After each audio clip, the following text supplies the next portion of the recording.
বাংলাদেশের ডিউটি খেমাতিয়া 5টা বাজে ছিল টিকিটের লাগিয়া। ইনশাআল্লাহ আমরা টিকিট নিয়ে যাবো, ইন্ডিয়ার সাথে বড় ফাইট হবে। ইনশাআল্লাহ আমরা জয় নিয়ে হাজার হাজার প্রবাসী আমরা সাপোর্ট দিব। বাংলাদেশকে ভালোবাসি, এই জন্য আসে এখানে।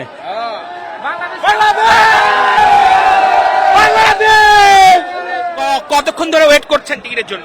প্রায় 3-4 ঘন্টার মতো। 3-4 ঘন্টা ধরে 3টা বাজে, 4টা বাজে, 5টা বাজে, যে ব্যবহারটা আসতেছে।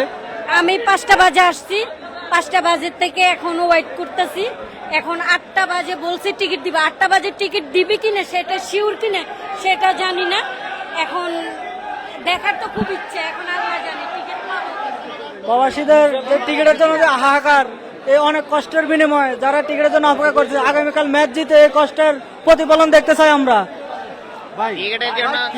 পাইনি ভাই, টিকিট পাইনি, সেই 4টার থেকে আসে দাঁড়ায় আছি ভাই। একটা সময় আইয়া টিকিট মিলেন না, একটা সময় টিকিট মিলেন না। এটাই বাংলাদেশের ফুটবলের প্রতি মালদ্বীপ প্রবাসীদের যে ভালোবাসা, সেটারই কিন্তু বহিঃপ্রকাশ। কি আশা টিকিট পাবেন বলে মনে হচ্ছে? হ্যাঁ, ইনশাআল্লাহ পাবো, আশাবাদী। ইনশাআল্লাহ পাওয়া যাবে টিকিট। কতক্ষণ ধরে অপেক্ষায় আছে? ভাই মনে হয় 2 ঘন্টার উপরে অপেক্ষা করতেছি। 8টা বাজে টিকিট দিব, 2 ঘন্টার উপরে বসে আছি।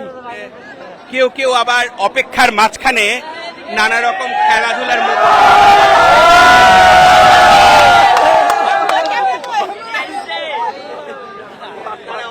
পানির বোতল এবং লুডো খেলার মাধ্যমে ফোনে তারা সময়টা পার করছে। এখানে যেন বাংলাদেশিদের একটা মিলন মেলা। খেলার প্রতি ভালোবাসা আছে, তাই এখন এখানে 2 ঘন্টা যাবত ওয়েট করতেছি। আরো 2 ঘন্টা ওয়েট করলেও করব, তাও আমরা টিকিট নিয়ে যাব। টিকিটের জন্য দাঁড়ায় আছি বিগত 2 ঘন্টা ধরে।